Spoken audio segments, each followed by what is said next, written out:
and Bones Secret Society was originally called the Brotherhood of Death.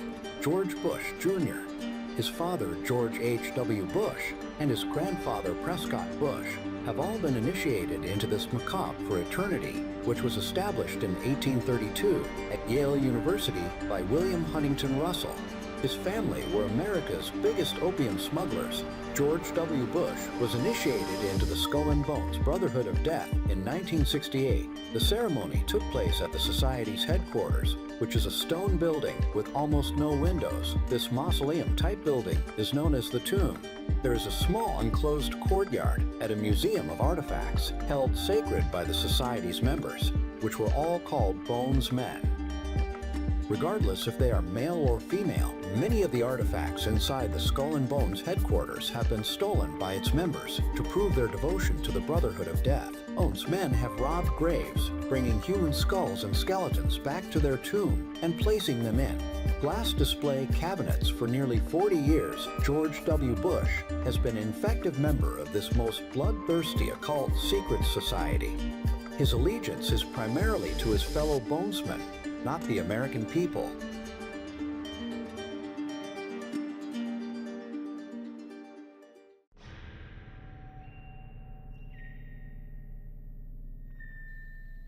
In order to prove his devotion to Skull and Bones, George W. Bush's grandfather, Prescott Bush, brutally desecrated the grave of Apache Chief Geronimo. Prescott Bush stole Geronimo's skull and placed it in a display case alongside his other valuables, which included silver cutlery taken from Hitler's Eagle's Nest headquarters in Nazi-occupied Austria. Welcome to the satanically inspired secret world of Skull and Bones, also known as the Death Sect. Skull and Bones is headquartered on the campus of Yale University, which is home to several other secret societies, including the Scroll and Key. Alexandra Robbins, an American journalist, wrote a book about Skull and Bones called Secrets of the Tomb. In her book, she traced the origins of the cult, which was funded in the early 19th century by profits from the Russell Company. The Russell Trading Company was nothing more than an opium trading empire, which to this day remains the corporate arm of the secret Skull and Bones Society. William Huntington Russell had traveled to Germany during his student years, where he became friends with a disciple of Adam White Howe, the leader of the Bavarian Illuminati. Upon his return to the United States in the early 19th century, Russell used part of his family's opium wealth to finance the construction of the graveyard, the headquarters of the Skull and Bones at Yale University. Russell recruited several of his classmates to the order, including Alphonso Taft, who later became Secretary of War and Ambassador to Russia. Alphonso Taft's son later became President of the United States, establishing the tradition of hereditary membership within the Skull and Bones.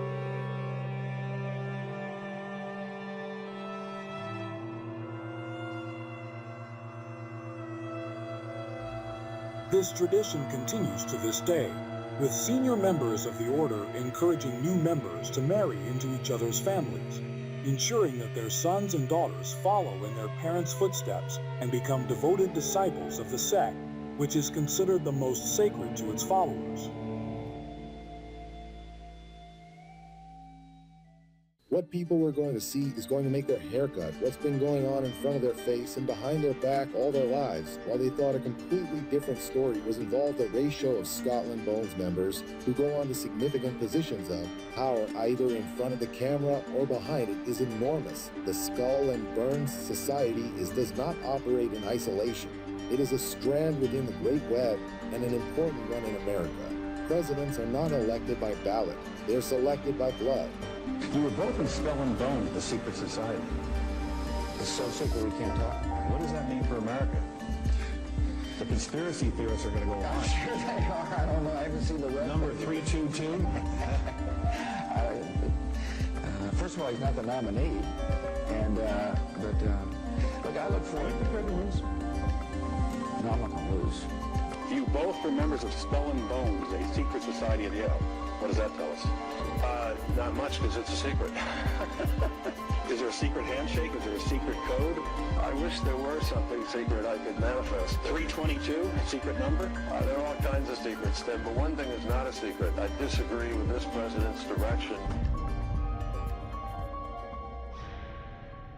All versions of Freemasonry Rosicrucianism, the Skull and Bones, the Palladium Rider, Freemasonry, Co-Masonry, Scottish Rite Masonry, the Ku Klux Klan, and Crowley's Auto-Template Orients are derived from the original Kabbalistic ritual.